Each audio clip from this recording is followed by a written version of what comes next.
El día de hoy sentí en mi corazón hablar de un tema pues, un tema que he dejado, eso no fue cocinado a fuego lento, lo dejé sudando por mucho tiempo, digamos, pero es algo que me sentía dirigido a traer hoy. Así que bendito sea el nombre del Señor que nos permite poder prepararnos, estudiar la gloriosa palabra del Señor y que nos permite compartir este tema. Muy bien, vamos a ver cómo compartimos acá. Compartir pantalla. Aquí está. Muy bien. Vamos a ver. Vamos a darle presentación para que no se estorbe nada. Correcto. Bendito sea el nombre del Señor. ¿Todos lo pueden ver? Bien. Perfecto. El día de hoy tenía en mi corazón compartir un mensaje que lleva por nombre Los 7 ayes en contra del dominio religioso. Para ello, los voy a invitar. Nuestro texto va a ser Mateo 23. Vamos a leer 12 versículos. Hoy, el capítulo 23 de Mateo va a ser nuestro cuartel general. Hoy vamos a hablar de lo que dice, hoy va a ser un estudio, una enseñanza. Les pido mucha paciencia, porque los domingos de enseñanza son domingos de mucha cita bíblica, pero también son domingos donde yo tengo que trabajar el doble para poder exponer un tema. Pero creemos sinceramente en aquellas palabras que dijo el profeta, donde dijo que la predicación te condena, pero la enseñanza te posiciona, ¿verdad? Y queremos a una iglesia en posición, una iglesia reconociendo quién es y a qué ha sido llamada. Así que la instrucción es importante por eso. Y en el libro de San Mateo vamos a estar desarrollando, hoy es una enseñanza con un sermón de tipo versicular. Vamos a ir avanzando por muchos versículos de este capítulo a lo largo de toda la mañana. Así que tengan abierta, vamos a ir a otras citas, pero si tiene un separador de páginas, póngalo ahí porque vamos a estar volviendo a Mateo 23 una y otra vez a lo largo de todo el culto. Muy bien, vamos a leer la palabra del Señor. Nuestro texto áureo o texto introductorio empieza en el verso 1 y dice, entonces habló Jesús a la gente y a sus discípulos diciendo, en la cátedra de Moisés se sientan los escribas y los fariseos. Así que todo lo que os digan que guardéis, guardadlo y hacedlo. Mas no hagáis conforme a sus obras, porque dicen y no hacen. Porque atan cargas pesadas y difíciles de llevar y las ponen sobre los hombros de los hombres, pero ellos ni con un dedo quieren moverlas. Antes hacen todas sus obras para ser vistos por los hombres, pues ensanchan sus filacterias y extienden los flecos de sus mantos. Filacterias eran las mangas que usaban en el ropaje para ir a adorar al Señor. El verso 6 dice, y aman los primeros asientos en las cenas y las primeras sillas en las sinagogas y las salutaciones en las plazas y que los hombres los llamen rabí, rabí. La palabra rabí quiere decir maestro. Pero vosotros no querráis que os llamen rabí, porque uno es vuestro maestro, el Cristo, y todos vosotros sois hermanos. El verso 9 dice, y no llaméis padre vuestro a nadie en la tierra, porque uno es vuestro Padre, el que está en los cielos. Ni seáis llamados maestros, porque uno es vuestro maestro, el Cristo. El que es el mayor de vosotros será vuestro siervo, porque el que se enaltece será humillado, y el que se humilla será enaltecido. Bendito sea el nombre del Señor. Vamos a hacer una oración y luego toman asiento. Amado Padre Celestial, venimos ante ti, el autor de la Biblia, Padre, a pedirte no solamente el permiso para acercarnos a las Escrituras, con temor reverente lo decimos, pero también, Señor, más que eso, un clamor de que tú seas el que nos explique las Escrituras. Yo creo con todo mi corazón que si es la mente de Eric Chacón la que va a intervenir en esta hora, sería un rotundo fracaso, Padre. Pero si yo logro, por un don tuyo, dado del cielo, hacerme a un lado y esconderme tras la cruz del Calvario y que tú tomes el lugar en esta mañana y que seas tú hablando al corazón, Padre, seremos verdaderamente bendecidos. Padre, de la misma forma en que aquellos caminantes a Emaús no sabían que tú estabas caminando con ellos y cuando te invitaron a casa y te invitaron a orar y tú partiste el pan, los ojos de ellos fueron abiertos. De esa misma forma, en esta mañana, yo te pido, Señor, que nuestros ojos sean abiertos para entender que eres tú el que habla por la forma en la que repartes el pan, por la forma en la que traes el alimento espiritual a nuestras vidas. Te lo pido, Señor, en el todopoderoso nombre del Señor Jesucristo. Estamos, Señor, en un grande desafío en esta mañana, corriendo el peligro del fracaso o a punto de obtener la gran victoria de la fe, dependiendo de tu participación en esta palabra que va a ser dicha. Padre, yo me rindo completamente y te pido, Señor, que ayudes a tus hijos e hijas a rendirse completamente, a tener una mente y un corazón abierto completamente a tu palabra y que todo afán, que toda preocupación y toda cosa que les esté estorbando, Padre, que lo puedan poner a un lado recordando lo que tú nos enseñaste, que no nos afanemos, que busquemos primeramente el reino de Dios y su justicia y todas las demás cosas, sanidad para el cuerpo, provisión para el sustento o solución para los problemas que no podemos resolver. Todo está en la añadidura que viene en camino, entre tanto que nosotros estamos enfocados en ti. Ayúdanos, Jesucristo, a tener puestos los ojos en el autor y consumador de nuestra fe. Porque te lo pedimos todo en el nombre del Señor Jesucristo, con toda fe y dándote gracias, Padre. Amén, amén y amén. Muy bien, hermanos, tomen asiento.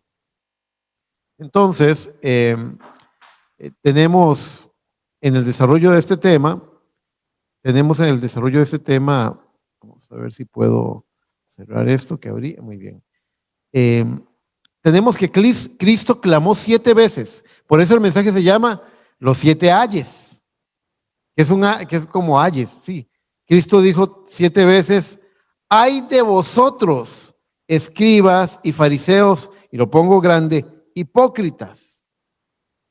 Nosotros tenemos, por haber crecido oyendo expresiones como esta, tenemos la impresión automática de que un fariseo es alguien vil, es alguien menospreciable, es alguien falso. Pero en aquel tiempo, cuando los fariseos estaban en su apogeo, ellos no eran vistos de esa forma. Un fariseo era alguien tan intachable que usted no le podía poner un dedo encima, observando la ley hasta el último detalle. Así que lo que hace Cristo en ese tiempo es pararse valiente y hurgar en la cosa más profunda. O sea, usted sabe, para quitar un cáncer hay que buscar hasta la raíz, ¿verdad? Entonces él vino y evidenció la condición. Muy bien, entonces Cristo clamó 7 veces, ay de vosotros, escribas y fariseos hipócritas. ¿Cuál fue el primer ay? El primer ay se encuentra en el verso 13, que dice, a partir del verso 13, que dice, mas ay de vosotros, escribas y fariseos hipócritas, porque cerráis el reino de los cielos delante de los hombres, pues ni entráis vosotros, ni dejáis entrar a los que están entrando. Como decía mi mamá, ni pica la leña ni presta el hacha. Esa condición terrible que tienen. Bueno, ¿de qué nos habla eso? Lo primero que estamos viendo es, ese primer ahí nos habla de un control religioso. Reglas impuestas por hombres sin fundamento escritural para controlar a las personas. Y tenemos un ejemplo que quiero que vayamos a ver. Tengan marcadito Mateo 23 porque vamos a volver nuevamente ahí, pero vayan a Marcos 7, por favor. En Marcos capítulo 7 vamos a ver un ejemplo del 1 al 9 dice, Marcos 7, ¿lo tienen? Un ejemplo de este control religioso, dice, se juntaron a Jesús los fariseos y algunos de los escribas que habían venido de Jerusalén los cuales, viendo a algunos de los discípulos de Jesús comer pan con manos inmundas, esto es, no lavadas, los condenaban. Porque los fariseos y todos los judíos, aferrándose a la tradición de los ancianos, si muchas veces no se lavan las manos, no comen. Y volviendo de la plaza, si no se lavan, no comen. Y otras muchas cosas hay que tomar para guardar, como los lavamientos de los vasos de beber, de los jarros y de los utensilios de metal y de los lechos. Le preguntaron pues los fariseos y los escribas: ¿por qué tus discípulos no andan conforme a la tradición de los ancianos, sino que comen pan con manos inmundas? Ahora vea la respuesta. En el verso 6 dice: respondiendo él les dijo: hipócritas, bien profetizó de vosotros Isaías, como está escrito: este pueblo de labios me honra, mas su corazón está lejos de mí, pues en vano me honran, enseñando como doctrinas, mandamientos de hombres, porque dejando el mandamiento de Dios, os aferráis a la tradición de los hombres, los lavamientos de los jarros y de los vasos de beber, y hacéis muchas otras cosas semejantes.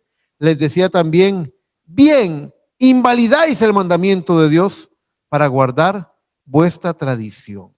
Oh, aquí está el primer ay. Tratan de controlar en sus propios términos. Yo les voy a contar algo que hace años recuerdo haber escuchado en la iglesia donde yo me convertí. Recuerdo que había un hermano que era como una especie de síndico en aquel momento, sí, un precioso hermano que yo quiero mucho, que estábamos hablando del orden de la iglesia, y recuerdo que él se expresó de esa forma diciendo que para él, una persona que estuviera, así como está el hermano Alexander, con la pierna cruzada, que eso era, así como está el hermano Manfred, con la pierna cruzada, así como está el hermano Andrea, que eso era una irreverencia y una falta de respeto en la casa del Señor. Y recuerdo al precioso siervo del Señor, a nuestro hermano Mónico, decir: no, hermano, eso es algo que usted piensa, es algo que usted opina, pero no hay sustento bíblico para condenar eso. ¿Comprenden? Así que muchas veces la mente de los hombres se fragua ideas y pensamientos de cómo debería ser la obra de Dios, poniéndole más atención a la tradición humana que al mandamiento de la palabra de Dios. Así que nos damos cuenta de que aquí tenemos una advertencia. Y quiero que sepan que lo que estamos leyendo hoy de los fariseos no es para criticar a aquellos fariseos de los días de Jesús, no. Sí, la palabra de Dios está hecha para nuestro ejemplo, para nuestra reflexión, para nuestro aprendizaje. ¿Cuánto podemos aplicar el día de hoy? Muy bien. Entonces, esto es importante tenerlo en cuenta. Ese es el primer ay. Ahora, ¿qué sigue? En el segundo ay, en el verso 14, encontramos que la palabra del Señor trae el segundo ay diciendo: ay de vosotros, escribas y fariseos hipócritas, porque devoráis las casas de las viudas y como pretexto hacéis largas oraciones. Por esto recibiréis mayor condenación. Aquí encontramos el tema de la codicia en el liderazgo religioso, usando a los creyentes y a congregaciones completas como si fuera un negocio. Ejemplo es la falsa doctrina de la que se habla hoy en día, de la doctrina de la prosperidad, donde te dicen que si usted no tiene prácticamente casa y 2 carros, usted prácticamente debe estar en pecado, porque algo anda mal, porque Dios tiene la obligación de bendecir materialmente a sus hijos. Y así hacen todo tipo de supuestos. Y hay que reconocer que son sumamente hábiles. Vayan buscando segunda de Pedro, por favor. Vayan moviéndose a segunda de Pedro capítulo 2. Esta gente de la doctrina de la prosperidad es sumamente hábil. Vea, yo me he quedado asustado, me he quedado asombrado cómo ellos tienen la habilidad humana de agarrar cualquier cita bíblica y terminan hablando de plata, de dinero. Tienen una habilidad, pero quiero que vean lo que dice segunda de Pedro 2, los versos 1 y 2. para que ustedes se den cuenta. Me parece que era 1 y 2, ¿verdad? Vamos a ver. Hasta el 3, sí, correcto. Hasta el 3, gracias, hermano Alex. Dice segunda de Pedro, capítulo 2, verso 1 al 3, dice, pero hubo también falsos profetas entre el pueblo, como habrá entre vosotros falsos maestros, que introducirán encubiertamente. Encubiertamente quiere decir que no se va a notar, que va a ser muy sutil, ¿ve? Encubiertamente herejías destructoras, y aún negarán al Señor que los rescató, atrayendo sobre sí mismos destrucción repentina. Y muchos seguirán sus disoluciones, por causa de los cuales el camino de la verdad será blasfemado. Yo les quiero preguntar algo. ¿Este camino de la verdad ha sido blasfemado, sí o no? Hay gente que tropieza diciendo, ¿para qué voy a ir a una iglesia si todos son un montón de hipócritas? ¿Esto ocurre o no ocurre? Esto es una verdad. Todo tipo de malos testimonios que hacen, como dijo el mensajero, la peor piedra de tropiezo que tiene la gente para venir a Cristo son aquellos que dicen ser y no son. Oh, tremenda declaración esa. Entonces, el camino de la verdad está siendo blasfemado, pero la corona, la cereza en el pastel está en el verso 3. Dice, y por avaricia harán mercadería de vosotros con palabras fingidas. Sobre los tales ya de largo tiempo la condenación no se tarda y su perdición no se duerme. Esta advertencia hace el Señor diciendo que habría gente que haría en el liderazgo religioso negocio de las personas, negocio de la fe. Y no es mentira, esa manipulación existe. Incluso, no sé cuántos de ustedes alguna vez oyeron la declaración que alguna vez hizo este líder comunista, el ex dictador de Cuba, Fidel Castro. Él alguna vez afirmó que la religión es el opio del pueblo. Opio es una droga. Y usted sabe, la droga lo que hace es nos adormece, nos desconecta de la realidad. No, es un vicio que nos saca de la realidad. Bueno, lo que estaba diciendo ese hombre es que la religión es un engaño. Ahora, desde el punto de vista, él lo estaba viendo desde un punto de vista político, social, desde el punto de vista bíblico, habrá gente que traería un engaño por medio de la religión. Pero quiero ser muy claro, porque entonces los hermanos, amigos que están allí en Facebook viendo esto dicen, entonces, ¿para qué estamos viendo esto? Es la siguiente pregunta. Pero lo que tienen que tener claro es esto.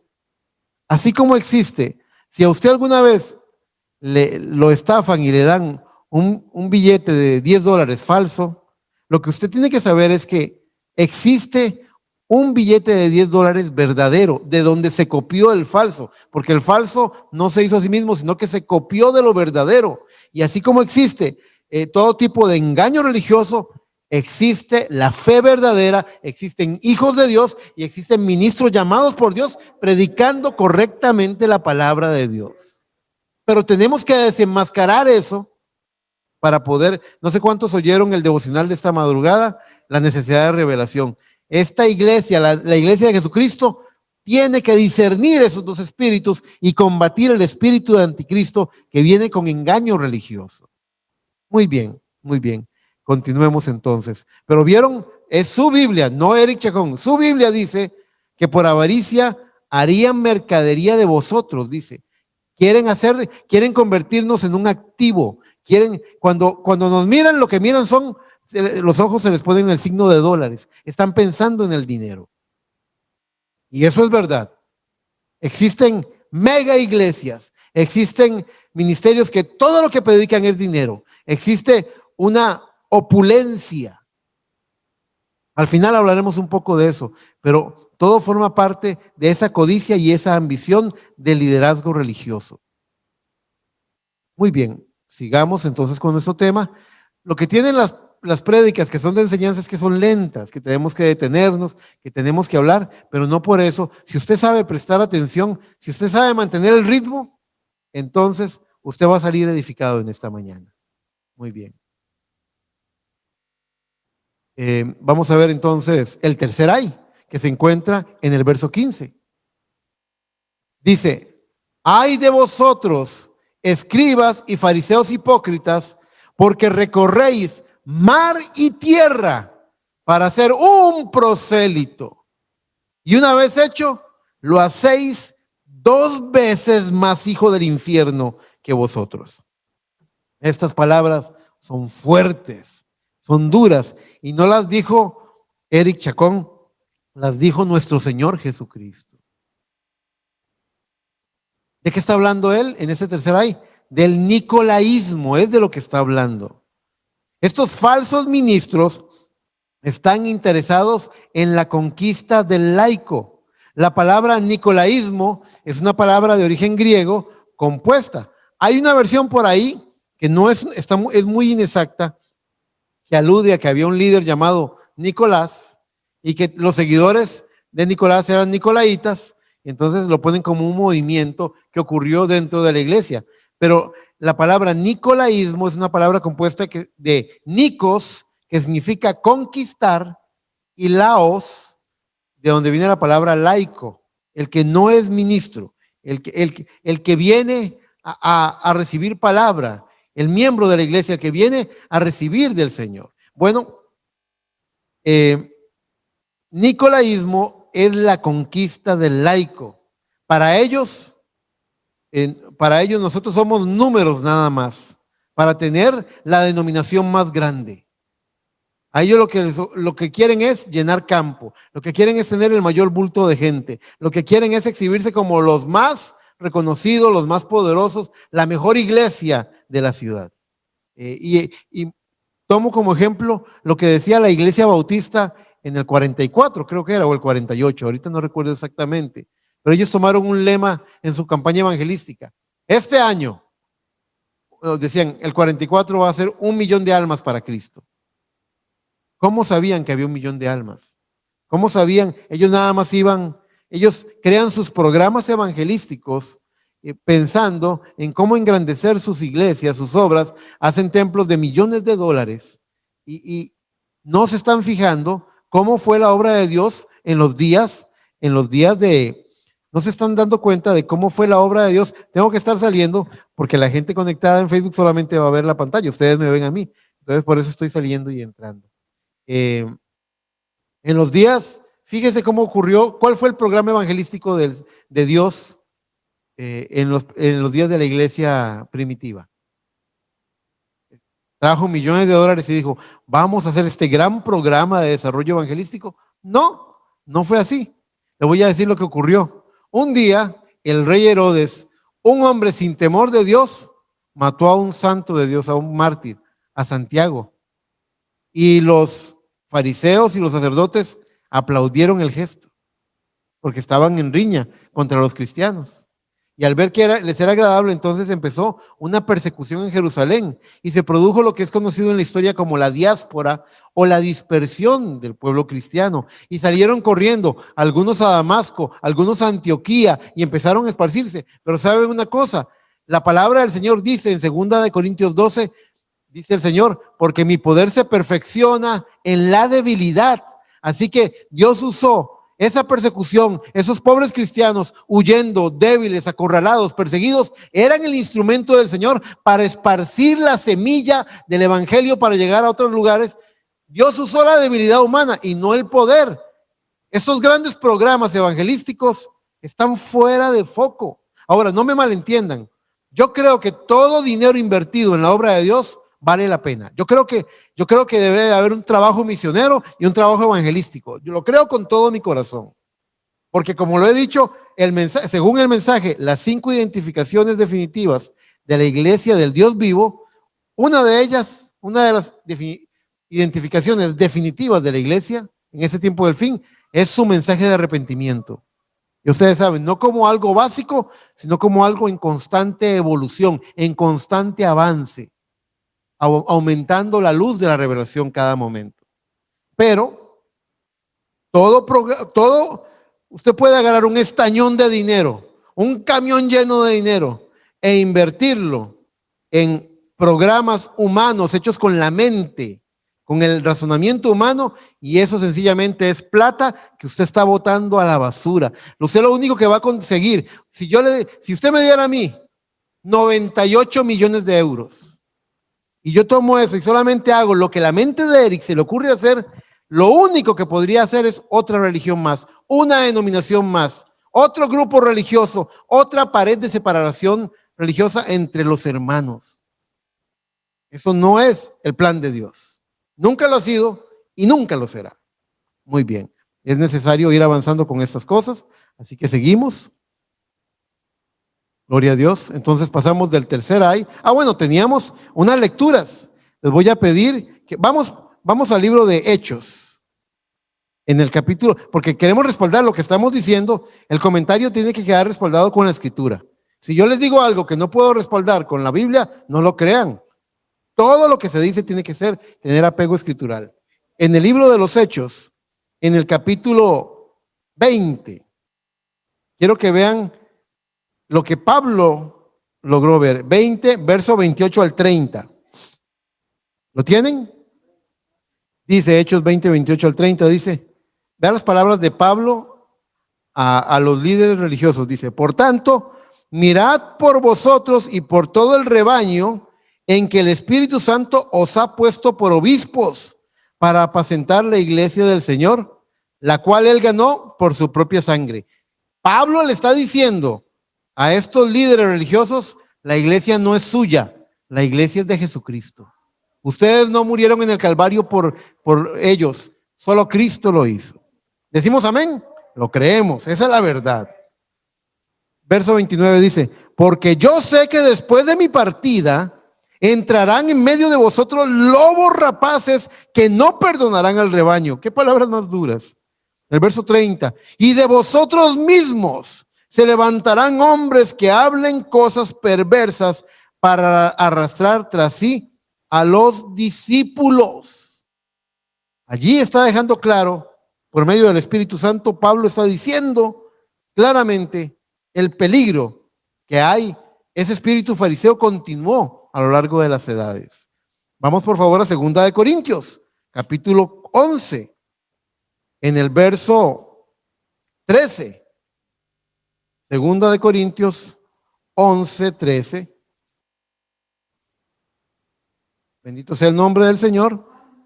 Dice, del verso 13 al verso 15, vea cómo dice también San Pablo, dice, porque estos son falsos apóstoles, obreros fraudulentos, que se disfrazan como apóstoles de Cristo, y no es maravilla, porque el mismo Satanás se disfraza como ángel de luz. Así que no es extraño si también sus ministros, ¿los ministros de quién? De Satanás. ¿Y dónde están? En la iglesia. Escuche, están dentro de la iglesia. Dice, así que no es extraño si también sus ministros se disfrazan como ministros de justicia, cuyo fin será conforme a sus obras. 2 de Corintios capítulo 11, del verso 13 al verso 15. Entonces, sí existe un ministerio falso. Sí existe introducido dentro del liderazgo religioso de las iglesias un engaño, un poder. Si usted va y ve lo que dice 2 de Tesalonicenses 2, hay un poder de engaño, un poder religioso. Muy bien, muy bien. Y finalmente vamos a Apocalipsis 2, el último libro de la Biblia. En el libro de Apocalipsis, en el capítulo 2, vamos a leer los versos 14 y 15. Vea cómo dice la palabra del Señor. Dice, usted sabe, la estructura de cada una de las cartas a las iglesias de Asia Menor, que son un tipo de las 7 edades de la iglesia, un recorrer de 2000 años de historia de iglesia gentil, tiene la misma estructura. Primero hay una introducción que dice, y escribe al ángel, y dile, y lo primero que hay es un reconocimiento de todo lo que hace. Yo conozco tus buenas obras, que no soportas a los malos, siempre en cada edad, el saludo, y después un reconocimiento de la labor hecha. Pero hay un momento donde dice, pero tengo contra ti. Preste atención, porque esa es la forma en la que Dios nos habla. Nos reconoce cuando hemos peleado batallas, cuando hemos librado batallas, cuando nos hemos esforzado. Pero después viene y dice, pero mira, Eric, pero mira, Tuti, tengo contra ti que esto lo estás descuidando. Tengo contra ti que esto no lo estás haciendo conforme a la palabra. ¿Ve? Entonces, el verso 14 y 15 de Apocalipsis 2 dice, Pero tengo unas pocas cosas contra ti, que tienes ahí a los que retienen la doctrina de Balaam, que enseñaba a Balac a poner tropiezo ante los hijos de Israel, a comer de cosas sacrificadas a los ídolos y a cometer fornicación. ¿Recuerda lo que estábamos hablando, hermano Andrea, ayer en la tarde? Vea cómo cuadra. Hay un hilo conductor a lo largo de la escritura. Dice el verso 15, y también tienes a los que retienen la doctrina de los nicolaitas, la que yo aborrezco. Dios aborrece el nicolaísmo. Dios aborrece que seamos usados para los beneficios del liderazgo religioso. El cuarto hay, vamos rápido, pero tenemos mucho que decir, así que vamos a apurar. No, quiero mantener el ritmo. El cuarto hay en Mateo 23:16 dice, ay de vosotros guías ciegos. ¿Se imagina usted un guía ciego? ¿Cómo se sentiría usted, mi hermano Jimmy, si usted fuera a un paseo donde el conductor es ciego? Estaría un poquito preocupado, ¿verdad? Yo también. Ay de vosotros guías ciegos, que decís, si alguno jura por el templo, no es nada. Pero si alguno jura por el oro del templo, es deudor. Vea qué pensamiento. Y sigue diciendo el verso 17, insensatos y ciegos, porque ¿cuál es mayor, el oro o el templo que santifica el oro? El 18 dice, también decís, si alguno jura por el altar no es nada, pero si alguno jura por la ofrenda que está sobre él, es deudor. El verso 19, necios y ciegos. Estaba dando duro ese mensaje de Cristo. Necios y ciegos, porque ¿cuál es mayor, la ofrenda o el altar que santifica la ofrenda? Vea, yo entendí eso del mensaje hace mucho tiempo. Yo no puedo venir con mi propia santidad aquí a predicar, pero soy santificado. Nosotros somos santificados en el altar de Dios. Sigue diciendo el verso 20 y 21, pues el que jura por el altar, jura por él, o sea, por Dios, y por todo lo que está sobre él. Y el que jura por el templo, jura por él y por el que lo habita. Verso 22 dice, y el que jura por el cielo, jura por el trono de Dios y por aquel que está sentado en él. Así que nos damos cuenta de que de lo que está hablando el cuarto ay es de que están profanando lo santo de Dios. Es una profanación. Yo oigo donde la historia cuenta que uno de los grandes dolores, vayan buscando por favor Ezequiel 22. Ezequiel 22, en el verso 26, solamente el verso 26. Bendito sea el nombre del Señor que me ayuda. Ezequiel 22, 26. Vean, de lo que estamos hablando es de que no, profanar significa no darle el lugar que tiene algo. Los judíos, por ejemplo, cuentan con gran dolor cuando la invasión romana, en la invasión romana, el general romano, creo que fue Tito, el general Tito, entró al lugar santísimo y sacrificó una cerda en el lugar santísimo, profanando el lugar. Eso que hizo fue un horror terrible para el pueblo de Israel. El lugar más santo, el lugar, no el atrio, no el lugar santo, el lugar santísimo, donde habita Dios. Una cerda fue sacrificada, degollada ahí por el general romano. Eso dice mucho, tipológicamente hablando. Pero para ellos eso fue una profanación. Y no nos damos cuenta de que nosotros también podemos profanar la santidad del Señor. ¿Qué es lo que dice Ezequiel 22, 26? Dice, sus sacerdotes violaron mi ley y contaminaron mis santuarios. Entre lo santo y lo profano no hicieron diferencia. Como quien dice, es igual, todo es igual. No distinguieron entre inmundo y limpio. Y de mis días de reposo apartaron sus ojos y yo he sido profanado en medio de ellos. Vea, aún al predicar la palabra, si no se hace en el carácter correcto, podemos profanar el nombre del Señor. ¿Recuerdan ustedes a Moisés? Cuando vino, Dios le había dicho a él, háblale a la roca y ella dará su agua. Y Moisés estaba sinceramente molesto con el pueblo que después de tantas señales y tantas evidencias seguían quejándose con el Señor. Así que vino él y tomó su vara y se puso delante de ellos y dijo, ¿qué? ¿Os hemos de sacar agua de esta roca? Y la golpeó. Y la golpeó una segunda vez. Y por la gracia y misericordia del Señor, el Señor vio eso y dio el agua para que el pueblo bebiera. Pero luego llamó a Moisés y a Aarón y les dijo, ustedes dos, vengan para acá. Vengan para acá. ¿Por qué no me santificaron delante del pueblo? Cuando dijo, os hemos de sacar agua de la roca, como que se estaba echando flores, como que se estaba abrogando él el poder. Y siempre el poder es de Cristo. Siempre es Dios el que hace la obra, nunca ha sido el hombre. Así que no se trata de que, es que ese predicador me gusta porque es muy inteligente. No, la inteligencia puede ser una piedra de tropiezo para ese hombre. Tenemos que venir acá sabiendo que no somos nada, vaciarnos de nosotros mismos y venir, como dijo San Pablo, con temor y con temblor, no trayendo palabras de humana sabiduría ni persuasivas, sino buscando a Cristo y a este crucificado. Así lo dice la palabra, esa es la manera de Dios. Pero aquí la palabra de Dios dice que violaron su ley, que contaminaron sus santuarios, y aquí están los santuarios de Dios. Ustedes son templo del Espíritu Santo. Contaminaron los santuarios de Dios y no distinguieron entre inmundo y limpio. No distinguieron, no apartaron. Dice, yo he sido profanado en medio de ellos. ¿Qué pasaría si aquí en la iglesia lo que nos interesa es el talento y la capacidad humana? ¿Qué pasaría si ponemos a un músico porque sabe tocar muy bien, aunque esté tocando aquí y en las noches vaya a tocar a las cantinas, en los toques? ¿Qué pasaría si da lo mismo que el cantante vaya y cante serenatas y canciones del mundo y venga a cantar aquí a la iglesia?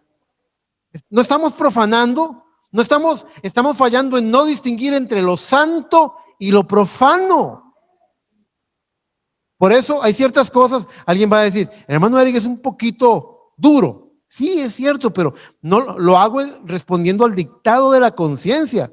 Hay ciertos trabajos, por ejemplo, la escuela dominical, yo pido una cosa mínima, que sea gente bautizada, que sea gente que haya pasado por la experiencia del bautismo. ¿Por qué? Porque lo que va a manejar son nuestros niños, que es el tesoro más precioso después de nuestra salvación, nuestra familia, lo más lindo que nos ha dado Dios, nuestros niños, y queremos que los manejen con manos limpias, que con temor y temblor lleven a ellos, compartan lo que ellos mismos recibieron al ser salvos y al bautizarse en el nombre del Señor. Entonces, hacer una distinción, que el que predique. Si usted me ve hoy aquí, vea, si la hermana, se me olvida el nombre de la hermana que nos visita y el joven, ¿cómo se llaman ustedes? Cinia, hermana Cinia, Dios la bendiga. Si la hermana Cinia me oye predicando hoy aquí y más tarde me ve sentado en un caño con una botella de guaro, ¿qué va a pensar ella? ¿Qué va a pensar ella? Que en esa iglesia a cualquiera se pone a predicar. No podemos profanar lo santo de Dios. Tenemos que manejarlo con temor y con temblor. Necesitamos gente que en su compromiso necesitamos cantantes que digan, Señor, yo solo a ti te voy a cantar. Necesitamos músicos que digan, yo nací para adorar a Dios, no voy a aceptar esas voces que me hablan el desafío y podré tocar como toca Juan en la guitarra. No, sino que ellos tienen un compromiso serio con el Señor. Necesitamos predicadores que no vengan con huecas filosofías, aprendiendo de hombres, ideas de hombres, sino que vengan con la inspiración de la palabra y se mantengan con temor y temblor, predicando la palabra de verdad. Eso es lo que se ocupa. Pero ¿estoy equivocado? ¿O hay muchas iglesias donde el tiempo de la prédica se ha convertido como en un espectáculo, como en un show, donde el predicador se ha convertido como en un comediante que hace reír a la gente, o un motivador que nos hace sentir bien? Hay momentos donde el mensaje de la palabra no es para que usted se sienta bien. Hay momentos donde el mensaje de la palabra nos va a golpear porque necesitamos ser golpeados, porque necesitamos ser forjados en un carácter, porque es para nuestro bien, porque el Padre al Hijo que ama castiga. La vida de la iglesia es una vida diferente e incomparable, imposible de comparar con ninguna cosa de este mundo.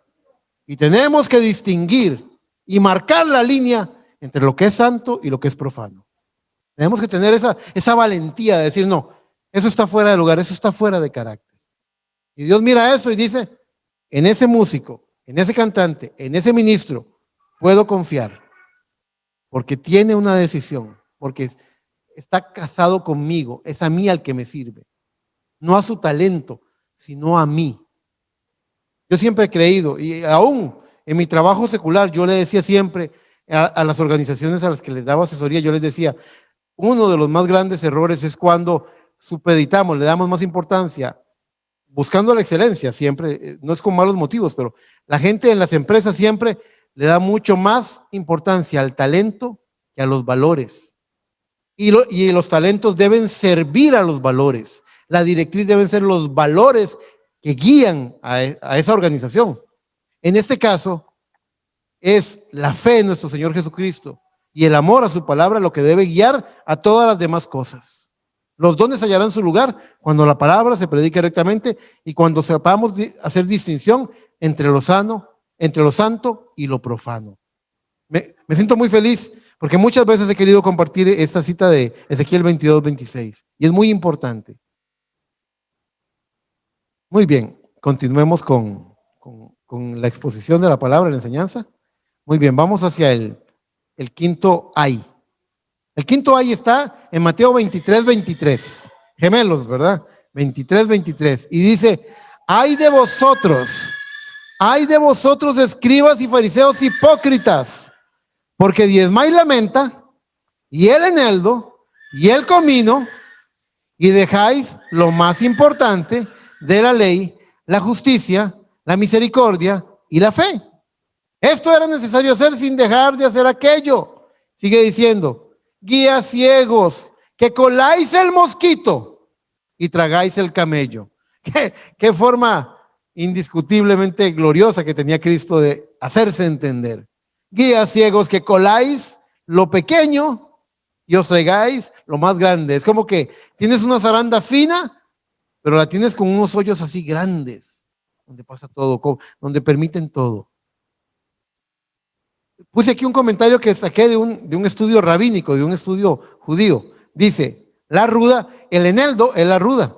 Es la ruda. Yo no sabía eso. Me puse y yo, mira, es la ruda. Planta cultivada y altamente apreciada en la antigüedad por su valor medicinal. Su penetrante olor, sin duda, le dio la reputación de poseer valor terapéutico. Este arbusto perenne crece hasta unos 60 o 90 centímetros de altura y tiene flores amarillas y hojas verdes azuladas. De acuerdo con la Mishnah, hablando del estudio rabínico, de acuerdo con la Mishnah, Shebeit 9.1, está hablando de la visita de la reina de Saba, que traía especies, ricas especies aromáticas, dice. Según esto, según Shebeit 9.1, no estaba sujeta al diezmo, pero en tiempos de Cristo los fariseos la diezmaban meticulosamente, mientras pasaban por alto asuntos más importantes de la ley. Muy bien. ¿Cuál es el quinto ay? El énfasis de lo que era visto como más importante por la mente humana dependía de la opinión o del prejuicio del que escribía. Lo que decían, me imagino a los fariseos diciendo, un momento, entonces vamos a diezmar, hay que pagar diezmo sobre los granos, pero no sobre las especias. ¿No es justo? No, vamos a emparejar esto. Ellos dijeron algo así, voy a decirlo de esta forma, es como si estuvieran diciendo, no, Dios se equivocó, a Dios se le fue este detalle, lo voy a corregir yo. Así a la manera humana. ¿Cuántas veces en las organizaciones religiosas vemos eso? Vemos la intervención de la mano del hombre. ¿Qué es lo que dice 2 de Pedro 1:20? Dice, entendiendo primero esto, que ninguna profecía de la Escritura es de interpretación privada. No tenemos permiso del Señor bueno, eso es lo que dijo el pastor, pero yo creo esto otro. No, ni el pastor ni usted, es lo que dice la Escritura, es como está escrito. Yo conozco, para que tengan una idea de cuánto nos podemos salir de la palabra, recuerdo una denominación religiosa en la que ellos piensan que eso de que una mujer virgen tuvo un hijo, por Dios, que eso es un mito. Eso que fue algo simbólico. Que era una mujer muy pura y todo, pero que no es que nació de la Virgen sin participación de un hombre. Eso no es verdad. Yo los oí decirlo. Los oí decirlo. Conozco gente que teniendo la misma Biblia que yo tengo, predican y tienen estudios bíblicos en sus Biblias de estudio donde se habla claramente del error doctrinal del rapto, que el rapto no existe. A pesar de lo que dice Primera de Tesalonicenses 4, verso 13 en adelante. El mismo Señor con voz de mando, con trompeta, con voz de arcángel y trompeta de Dios descenderá del cielo y los muertos en Cristo resucitarán primero y nosotros seremos arrebatados y nos encontraremos con Él en los aires. A pesar de eso, ellos dicen, no, el rapto es una falsa doctrina. ¿Cuánto del entendimiento humano está influenciando esas prédicas? ¿Se dan cuenta? Yo no quiero que usted malentienda el objetivo de la prédica de esta mañana. No es desanimarlo, es que usted despierte a un celo y que usted sepa prestar atención y discernir lo que está escuchando. Que usted pueda decir, un momento, él está diciendo que la palabra de Dios está equivocada. Eso es lo que está diciendo ese ministro. Está diciendo que no es lo que dice la palabra de Dios. Y les van a decir que el hebreo no decía así, van a decir un montón de cosas. Hermanos, Dios ha cuidado de su palabra. Dios abonó el terreno en el que sembró la semilla de la palabra con la sangre de 68 millones de mártires cristianos, con los que murieron devorados por los leones. Esos hombres y mujeres, las mujeres prefieren ser devoradas por perros salvajes en el Coliseo romano que con tal de negar su fe. Y todo eso fue lo que hizo que usted tenga una Biblia en sus manos hoy. Valoremos eso y amemos eso. Honremos esa clase de valor que tuvieron nuestros hermanos. Así que no es de interpretación privada, no es la opinión que yo me formo, la idea que yo me formulé, es lo que dice la palabra. Muy bien. Texto hay, Mateo 23, 25. Salté unos versículos porque la lectura se puede tornar un poco larga. Entonces me estoy quedando con... Pero usted puede leer todo el capítulo con detenimiento en su casa. Y puede volver a poner la prédica que va a quedar allí en el internet, en Facebook. Muy bien. Dice el verso 25, en el sexto ay de vosotros, escribas y fariseos hipócritas, porque limpiáis lo de fuera del vaso y del plato, pero por dentro estáis llenos de robo y de injusticia. El punto de lo que yo quiero hablarles aquí es cuál es el foco de su atención. Se están preocupando por lo de fuera del vaso. Limpian lo de fuera del vaso y del plato. Nos habla de apariencia de piedad, aprendiendo a guardar las apariencias, y tienen una santidad. Es más, la tradición religiosa, hablemos claramente del catolicismo, tiene una santidad ritual, es totalmente ritual. Pero usted ve a un ministro, a un sacerdote católico, ellos toman whisky, ellos fuman, no tienen ningún problema con eso. La santidad que practican es una santidad ritual, del rito que practican dentro de la iglesia. Guardar las apariencias. Y para ese ejemplo tengo 2 de Timoteo, capítulo 3. Vamos por favor todos allí. 2 de Timoteo, en el capítulo 3, capítulo 3 del verso 2 al verso 5. En 2 de Timoteo, eso es lo que tienen las enseñanzas, que tienen mucha Biblia, ¿verdad? Vamos a ver. Del verso 2 al verso 5, ¿lo tienen? Y yo los llevo a la palabra, ¿por qué? Porque lo que quiero es que ustedes digan, no, todo lo que se predicó ese día está firmemente respaldado con la Biblia. Dice, porque habrá hombres amadores de sí mismos, avaros, vanagloriosos, soberbios, blasfemos, desobedientes a los padres, ingratos, impíos, sin afecto natural, implacables, calumniadores, intemperantes, crueles, aborrecedores de lo bueno, traidores, impetuosos, infatuados, amadores de los deleites más que de Dios. Deténgase ahí un momento, hasta que me quedé sin aire. ¿Qué lista de defectos? Se lleva el premio, ¿verdad? Y siempre me gusta hacer, sobre todo cuando tenemos personas nuevas en la iglesia que nos visitan, siempre me gusta traer esta pequeña reflexión rápida. Uno oye esa lista de defectos y uno dice, Dios mío, Esa persona debería estar encerrada en máxima seguridad allá en la Reforma. Qué fichita, ¿verdad? Qué carácter más malo. Pero dice el verso 5, que tendrán apariencia de piedad, pero negarán la eficacia de ella. Y advierte, a estos evita. En cierta parte San Pablo dice, no traía esa cita, pero viene a mi corazón ahora. En cierta parte San Pablo dice, creo que es en una de las epístolas de Corintios, dice, no os juntéis con el pecador, no con el pecador en el mundo, porque haría falta que salgamos del mundo, dice, sino con aquel que llamándose hermano practica el pecado.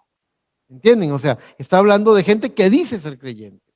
A estos evita, dice la palabra del Señor. Evítalos. Muy bien, ¿qué es lo que estamos viendo? Lo que estamos hallando aquí es la gran pregunta, el ejercicio que yo siempre hago, hermana Cini, es este. ¿Dónde encontramos a gente con apariencia de piedad? ¿Los encontramos en la cantina? No, yo no encuentro gente con apariencia de piedad en la cantina. Si yo voy a hermano Jason, si yo voy a un billar, a un pool, donde están hasta altas horas de la noche apostando, ¿encontraría allí gente con apariencia de piedad? No. Tal vez en un casino o en un nightclub, en un cabaret. No, ¿verdad? ¿Dónde está la gente con apariencia de piedad? En la iglesia. En la iglesia. Está hablando de esto. Y esto es bien importante, quiero esclarecerlo en este momento. Sí, es verdad. La Biblia dice, en 2 de Tesalonicenses, capítulo 2, hablando de la figura del anticristo, que es la encarnación, es el diablo tomando cuerpo. Dice que se opone a todo lo que es Dios, al punto que se sienta en el trono de Dios, en la casa de Dios, haciéndose pasar por Dios. Número 1, ese espíritu de anticristo. Número 2, ya leímos hoy de que hay ministros de injusticia, ministros de Satanás, que se disfrazan de ministros de justicia. Y no están allá en alguna secta rara, oscura, escondidos, están en las iglesias. Cuando yo hablo de la iglesia, estoy hablando de todas las iglesias. Estoy hablando de esta iglesia también. Entonces el espíritu del anticristo, ministros falsos y también un pueblo. Porque un ministro no predica si no tiene un pueblo que le apoye. Entonces, para ese falso ministerio va a haber pueblo, va a jalar gente, lo van a apoyar. No, yo creo que ese hermano tiene razón. Yo creo que una vez al año no hace daño. Esa es una frase que decían. Yo creo que una cervecita de vez en cuando, un traguito, no hace daño. No voy a retroceder a lo que ya dijimos de no distinguir entre lo santo y lo profano, pero lo que estoy tratando de mostrarles es de que va a haber un pueblo con apariencia de piedad, pero negarán la eficacia de ella. ¿Quién es ella? ¿Cuál es ella? La piedad. Vamos a ver, ustedes han sido enseñados en la palabra. ¿Qué significa la palabra piedad? Muy bien. Piedad es ser como Dios. Ahí está. Si eso es piedad, entonces la gente que tiene apariencia de piedad la practica para guardar las apariencias, pero ellos no creen que sea útil ser como Dios. Ser santo en este mundo. No, hombre, en este mundo es un ridículo ser santo. Es un absurdo, se van a burlar de uno. Como decía aquella canción, hay muchos cristianos que son cristianos de la secreta. Muchas veces no sabemos si estamos viendo, ¿qué es esto? ¿Un cristiano disfrazado de mundano o un mundano pretendiendo ser un cristiano? Queda un terreno tan ambiguo, tan tibio, tan gris. No es blanco y no es negro, no es frío, no es caliente. En un terreno tan ambiguo. Y lo hemos hablado, yo hablaba con mi esposa de un entrañable, querido amigo que yo tengo que tiene una visión que mezcla muchas cosas. Y uno dice, pero ¿dónde está aquí la línea que marca lo que es santo y lo que es profano? Entonces, esta apariencia de piedad está en las iglesias. Las iglesias están llenas de gente con apariencia de piedad. Entonces no solamente golpeamos el púlpito, también las bancas estamos golpeando. Estamos señalando eso. Y tenemos que declararlo. ¿Por qué? Porque así como dije, hay un espíritu de anticristo, y está el Espíritu de Cristo. Hay ministros falsos, pero hay ministros verdaderos. Hay gente arrastrada con toda esa lista de defectos que hasta me quedo sin aire de leerla, apoyando lo falso, pero también hay creyentes verdaderos apoyando lo correcto y lo verdadero. Así como encontramos dos mujeres, ¿cuántos saben que en la Biblia cuando se habla de mujer, tipológicamente hablando, en sombras y tipos, cuando se habla de mujer, se habla de iglesia? Cuando dice, gocémonos y alegrémonos, porque han venido las bodas del Cordero y ella se ha preparado. ¿Quién es ella? La iglesia, la novia de Cristo. Y ella se ha preparado. Y cuando dice, este es el castigo de la gran ramera, ¿de qué está hablando también? También de una iglesia. Cuando habla de mujer, habla de iglesia. Entonces, esos dos grupos, como Caín y Abel, desde el principio siempre han estado. Siempre han estado. Cuando apareció Caín, cuando apareció Abel, estaba ahí Caín. Cuando apareció Jacob, también estaba Esaú. Cuando apareció Cristo, también estaba Judas. Siempre, siempre, siempre. Gemelos. Mateo 24:24 dice, porque se levantarán falsos cristos y falsos ungidos que engañarán, si fuese posible, aún a los escogidos de Dios. ¿Se dan cuenta? Esos gemelos, Mateo 24:24, siempre han estado allí. Siempre, en las diferentes edades de la iglesia. Ahora, sigamos con nuestra exposición. Entonces, ¿vieron por qué quise hacer ese énfasis? Porque un falso espíritu, anticristo, un falso ministerio, un pueblo falso con apariencia de piedad, va a producir una gran ramera. Un espíritu correcto, el espíritu verdadero, el espíritu de verdad, el Espíritu Santo. Un ministerio verdaderamente llamado por Dios y un pueblo que verdaderamente nació para creer con todo su corazón la palabra, va a producir la novia de Cristo. ¿Se dan cuenta? Son las dos cosas que estamos viendo ocurrir. Muy bien, espero que este mal predicador se esté explicando bien. Muy bien, sí, continuemos. Muy bien. Vamos con el siguiente ay. Ya vimos el sexto, entonces, el séptimo ay. Ya casi terminamos. Son 7 ayes, así que ya casi. Mateo 23:29 dice, ay de vosotros, escribas y fariseos hipócritas, porque edificáis los sepulcros de los profetas y adornáis los monumentos de los justos. Dice, y decís, oiga lo que dicen, si hubiésemos vivido en los días de nuestros padres, no hubiéramos sido sus cómplices en la sangre de los profetas. Ay, mis hermanos, ahí no leí todo, hay mucho más que leer, pero para poder ir adelantando, porque ya estamos avanzados en el tiempo, nada más escogí los versos que podían darnos mayor luz. Usted puede leerlo todo en su casa y decir, mira, aquí sigue hablando de eso. De eso lo que nos habla es de condenación por representación. La manera en la que usted se para por la palabra hoy, ellos dicen, si hubiésemos estado cuando los padres apedrearon a los profetas, nosotros no hubiéramos hecho eso. Es como decir hoy, si yo hubiera estado en los días de Cristo, yo hubiera muerto con Cristo. Yo no hubiera permitido que lo clavaran en la cruz. Yo no hubiera sido parte de esa multitud que decía, crucifícale, crucifícale. ¿De veras? ¿Es así como se está parando usted hoy? Porque la forma en la que usted se para hoy dice cómo se hubiera parado en aquel tiempo. La forma en la que usted se para hoy por la palabra dice cómo se hubiera parado. Y para ello tengo unos textos. Vamos a Lucas 12:8, rápidamente. Avance al libro de Lucas, en el capítulo 12.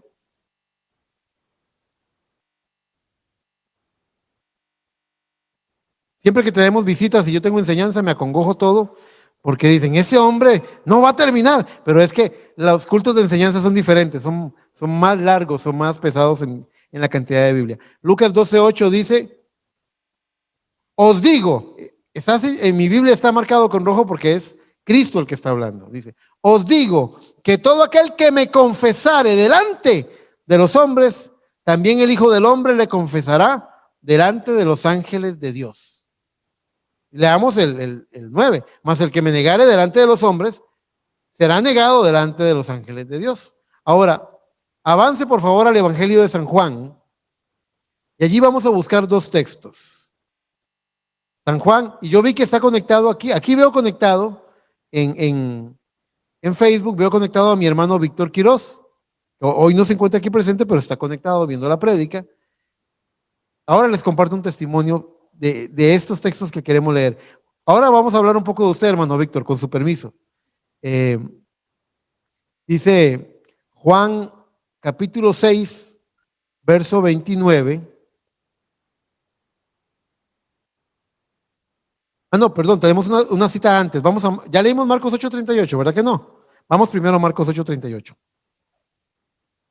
Marcos, porque ya leímos que Cristo dijo, el que me confesare y el que me negare. En Marcos 8, verso 38, no solamente habla de confesar o negar a Cristo, también habla de la palabra. Dice, porque Cristo es la palabra, ¿sabían ustedes? Dice, porque el que se avergonzare de mí y de mis palabras en esta generación adúltera y pecadora, el Hijo del Hombre se avergonzará también de él cuando venga en la gloria de su Padre con los santos ángeles. Escogí este texto porque dice no solamente el que se avergonzare de mí, sino dice, y de mis palabras. Usted tiene que pararse por la palabra de Dios, no avergonzarse de ella. ¿Cómo dijo San Pablo? Porque no me avergüenzo del evangelio, porque es poder de Dios. Ahora sí, Juan 6, en el libro de en el evangelio de San Juan. ¿Cuántos saben que el evangelio de San Juan es la carta confidencial de Cristo a su iglesia? Es el evangelio del amor. Juan 6, 29, un pequeño verso dice, respondió Jesús y les dijo, esta es la obra de Dios, que creáis en el que Él ha enviado. Una pregunta, ¿cuántos están dispuestos a hacer la obra de Dios en esta mañana? Le testifico a los que están conectados que aquí vi muchas manos levantadas. Pues, ¿cuál es la obra de Dios? Según el verso 29, esta es la obra de Dios, que creáis en el que Él ha enviado. ¿Por qué lo digo? Porque en todas las edades Dios ha tenido testigos. Creo que lo cantó el hermano Alex hoy. Yo soy testigo del poder de Dios. En todas las edades Dios ha tenido testigos de su poder. En todas las edades Dios ha tenido enviados que le hablan a la iglesia. En todas las edades Dios sigue hablando, Dios sigue avanzando, Dios sigue hablando al corazón. En todas las edades.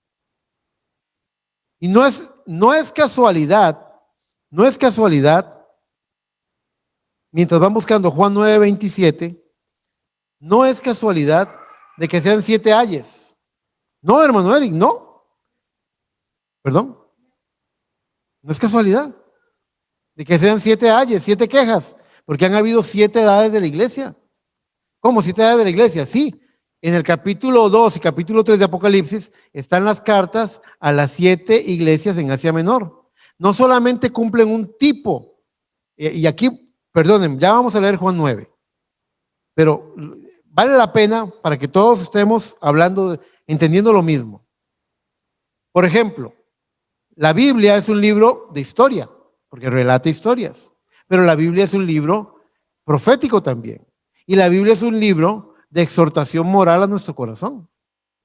Uno puede estudiar desde esas 3 dimensiones, aproximarse al estudio de la Biblia, como un libro de historia, como un libro de profecías y como un libro de enseñanza moral para nosotros.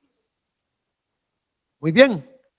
Por ejemplo, una cita en el Antiguo Testamento, creo que era en Habacuc o en Oseas, ahorita no lo recuerdo. Aquí el hermano Henry me puede corregir, donde dice, de Egipto llamé a mi hijo.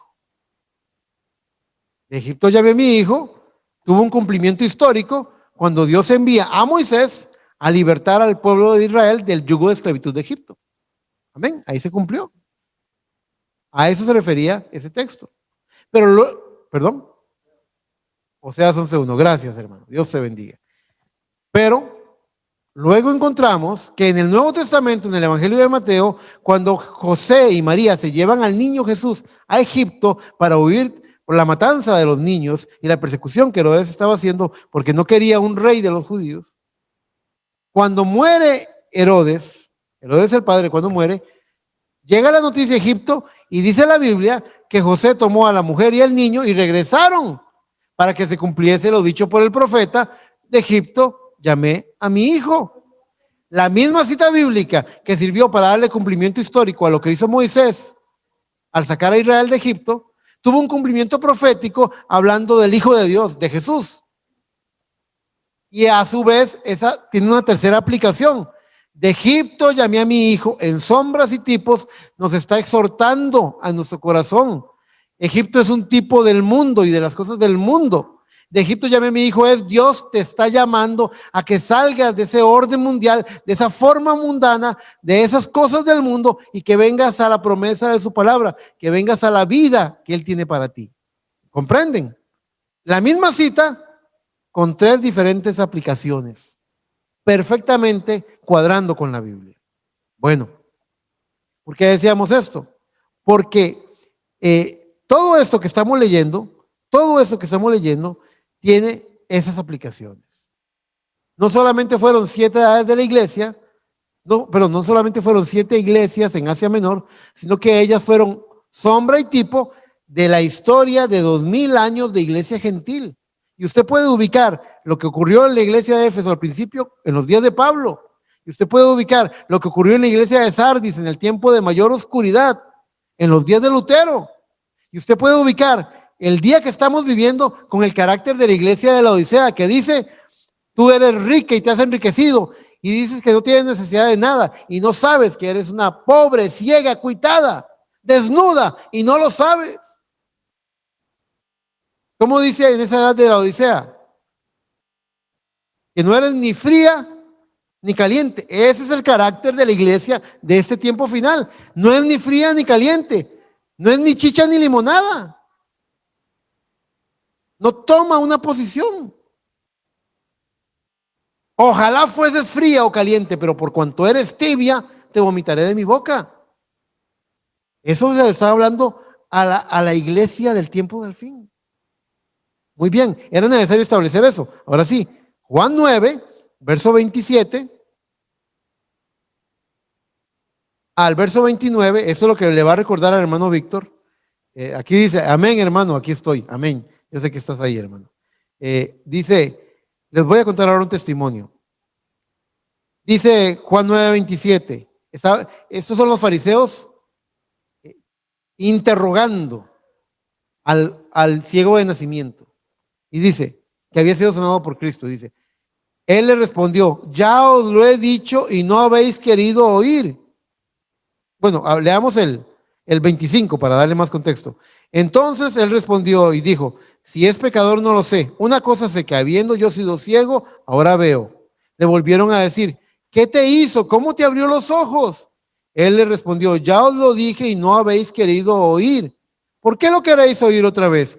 ¿Queréis también vosotros haceros sus discípulos? Ay, ¿cómo les enojó esto a los fariseos? Dice el 28. Y le injuriaron y dijeron: tú eres su discípulo, pero nosotros, así, se arreglaron la corbata y el saco y dijeron: pero nosotros, discípulos de Moisés somos.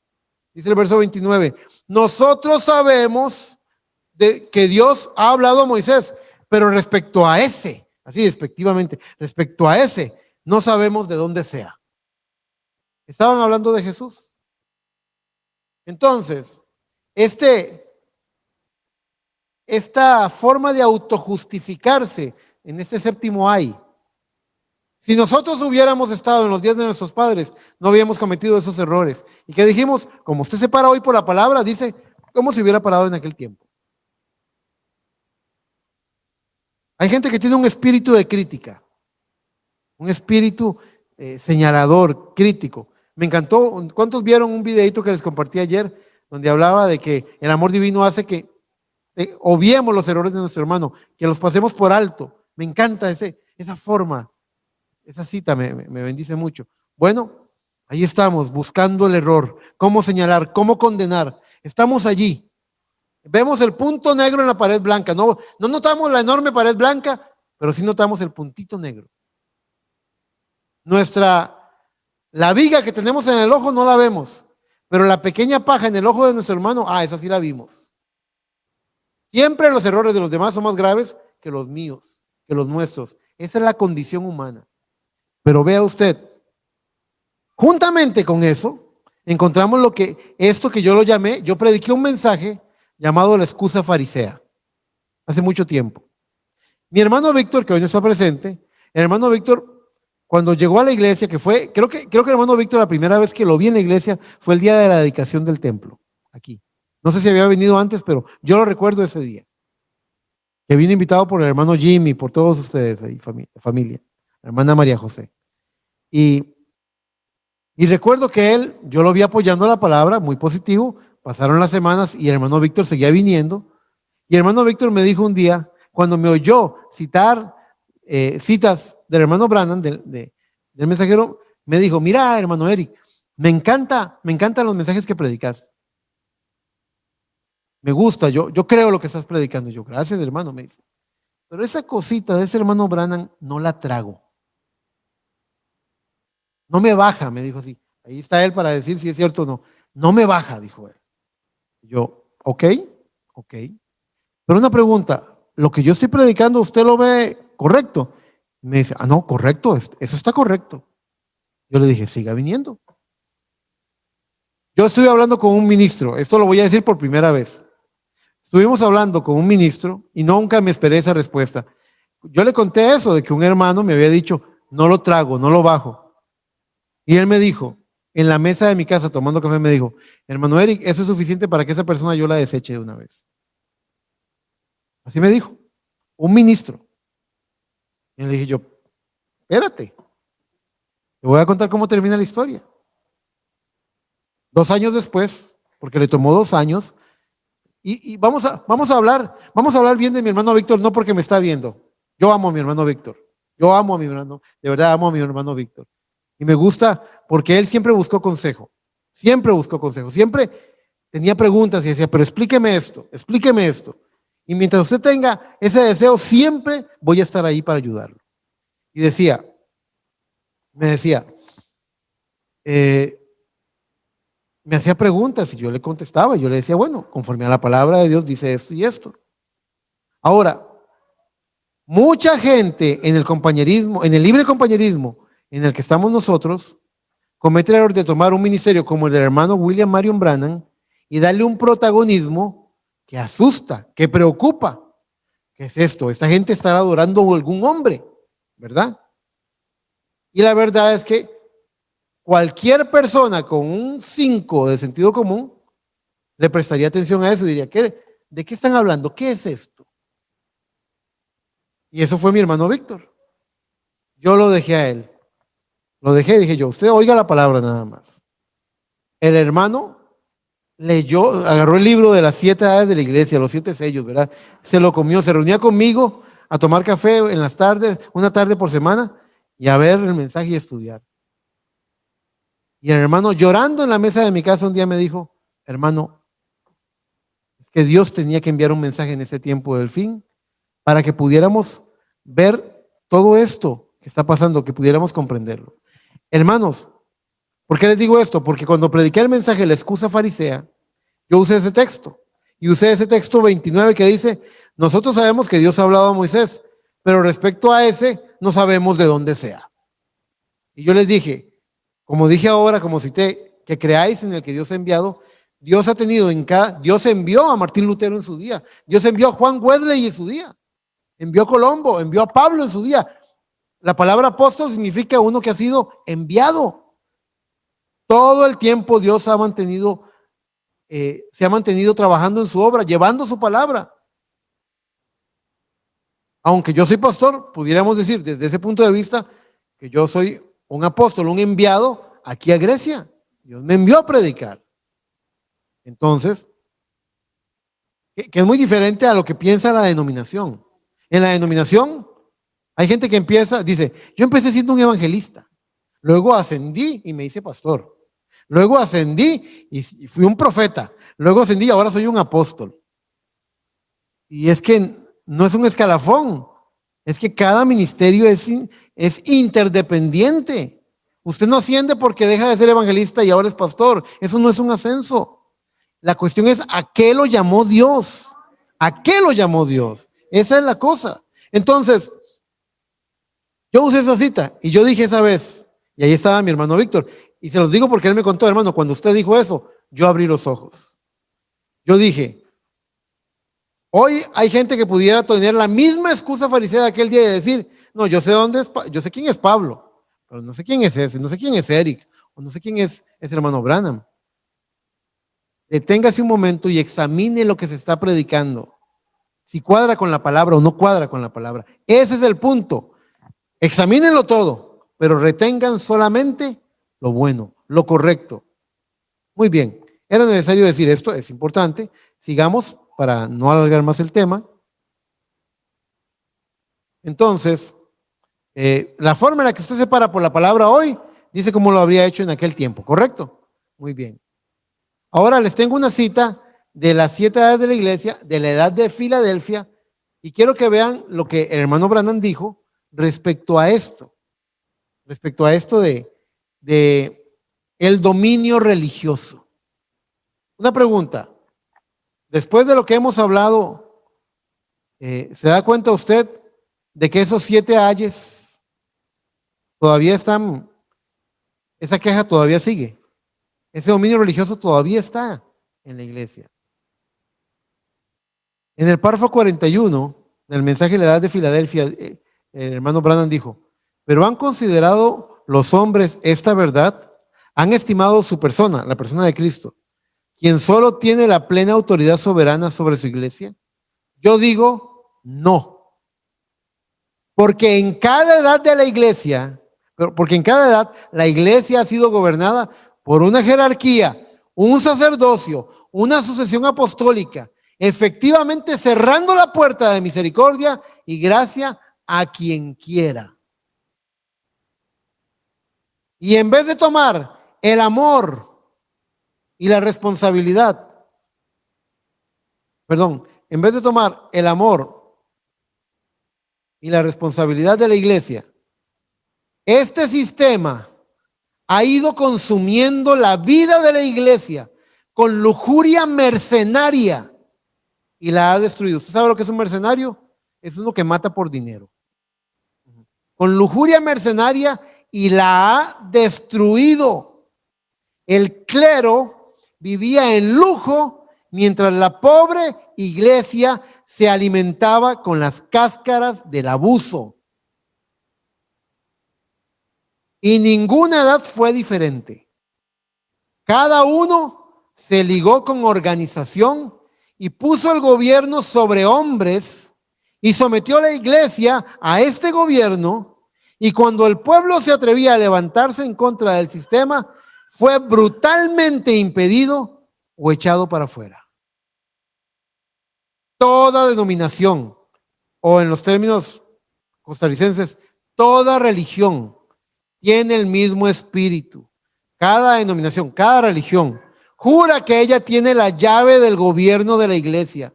Cada denominación clama que ella abre la puerta, pero eso no es verdad.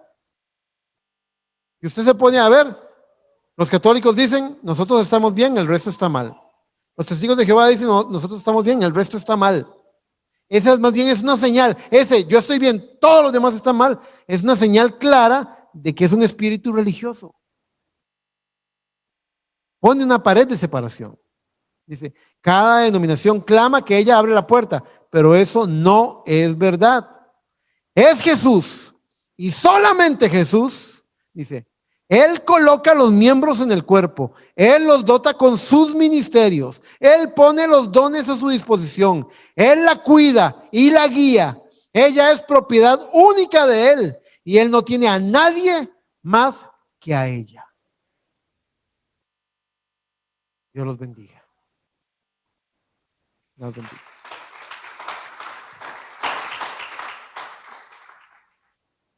Que no sirva este mensaje para que usted diga, uy, no voy a ir a la iglesia. No.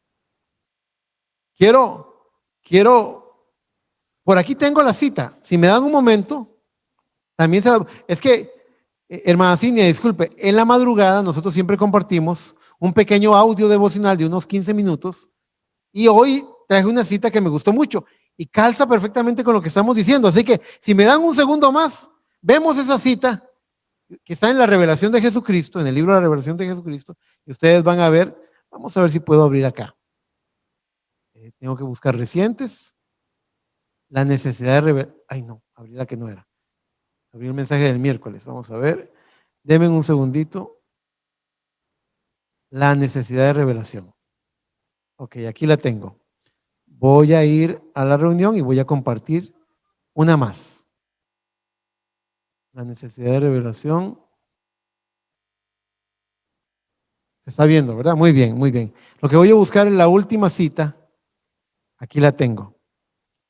En el mensaje, en el mensaje La revelación de Jesucristo, de la exposición de las 7 edades de la iglesia, en el párrafo 17, dice esto. Ahora, recuerde esto. Cristo en la iglesia verdadera es la continuación del libro de los Hechos. ¿Cuántos dicen amén? No es el libro de los Hechos de los Apóstoles. Es el libro de los Hechos del Espíritu Santo en la iglesia. Y como el Espíritu Santo y la iglesia siguen adelante, ese libro no se ha terminado de escribir. Lo estamos escribiendo en esta mañana. Dice, pero el libro de Apocalipsis muestra cómo es que el espíritu de anticristo entraría en la iglesia y la corrompería, convirtiéndola en una iglesia tibia, formal y sin poder. ¿Por qué sin poder? Porque al tomar tradiciones de hombres, invalidamos la palabra que nos da el poder. ¿Ve? Entonces, dice el párrafo 18, dice, también descubre a Satanás revelando sus obras, el intento de destruir el pueblo de Dios y desacreditar la palabra de Dios, hasta el momento en que él es echado en el lago de fuego. Él combate eso, no puede soportarlo. Él sabe, ponga atención a esto, si le va a prestar atención a algo en esta mañana, que sea esto. Él sabe.